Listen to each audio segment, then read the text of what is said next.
Okay, now we'll proceed further. What is the difference between allopathic posology and homeopathic posology? So as I told you last time, we have talked about the definition of homeopathic posology. Now we'll talk about the allopathic posology kya hai. Now what is allopathic posology and what is homeopathic posology? So as you all are knowing, in homeopathy we have to consider the potency, we have to consider how much, how we are preparing medicine and how much quantity we are going to give, how much number of administration we are going to do in homeopathic posology. Now what happened exactly in homeopathic posology and what happened exactly in allopathic posology? See, allopathic people are giving a material dose to the patient. As I told you so many times, patients, whatever patients are coming to them, they are giving the material quantity. If they want to give some medicine, like if they want to give paracetamol, they have to give particular quantity. Say for example 600 milligram per kg or per for 50 kg of person, 600 milligram they have to give for paracetamol. So in this way they have to give some particular quantity, particular milligram for each and every medicine, or for each and every antibiotic. If they want to give, they have to go for a particular quantity, particular milligram, particular gram for the patient. But this is not such in homeopathy. In homeopathy we are preparing medicine by our way of preparation, that is by the potentization, and then we are giving our medicine, we are preparing it by potentization, then we are giving our medicine in a infinitesimal doses. We are not giving it in a material doses. Always remember, we give our medicinal substance in a infinitesimal doses, in the smallest quantity. As while doing potentization, we are taking a minimum quantity of medicinal substance and we are taking maximum quantity of vehicle. So always remember, whenever we are giving medicine in homeopathy, we are giving it in a infinitesimal doses. Now next point in this is a selection of potency.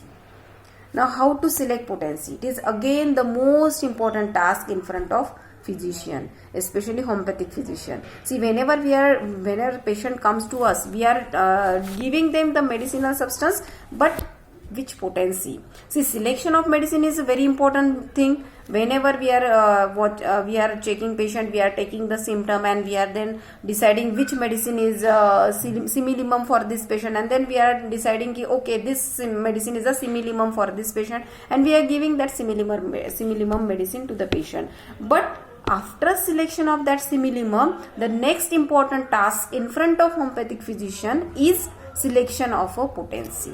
Now which potency he should give to his patient is again very important.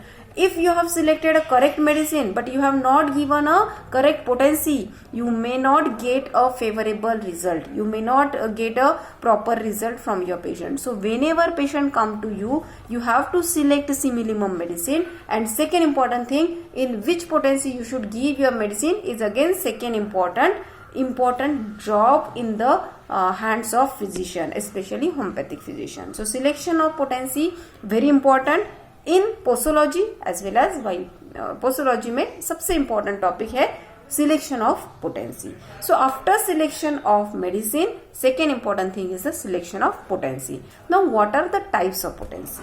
As I told you, there are basically three types of potency according to Stuart Close. Now what are those three types of potency? Number one is the lower potency, number two is the medium potency, and number three is the maximum or the higher potency.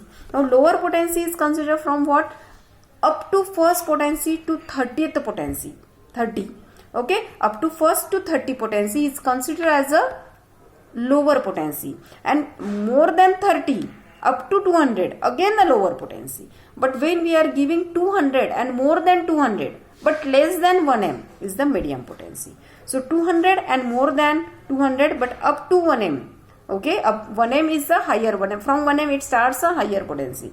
30 to 200 is a lower potency. 200 to 1m, before 1m is the medium potency, and 1m and higher potencies are known as the higher potencies. Okay, so 1m is considered as the higher potency. So these all are the types of potency. So after just discussing about the homeopathic posology and allopathic posology, we have talked about the importance of selection of potency, and there are three types of potency. We have talked about the potency types. One, lower potency, number two is the medium potency, and number three is the higher potency. Now next thing is the how to select that potency. Whenever a patient comes in front of you, how will you decide whether you should go for lower potency, whether you should go for medium potency, or whether you should go for directly higher potency? How to decide that potency is again very important. Now, what is the guide? The susceptibility is the guide behind selection of potency. Now, what is susceptibility? So, susceptibility is nothing but the inner force or the inner power of the patient to fight against the disease force. That is susceptibility. In other language, we can consider it as immunity. We can consider it as the force which is a vital force which fight against the disease force. So that is the capability or ability of the patient to fight against the disease force. That is the susceptibility. Now, what is how to determine the susceptibility of the patient? So there are few factors. Various factors are responsible to determine the susceptibility of patient. Now, what is the relation between susceptibility and potency selection? Susceptibility is always directly proportional to the potency selection. If higher is the susceptibility, you have to go for the higher potency. If lower is the susceptibility, you have to go for the lower potency.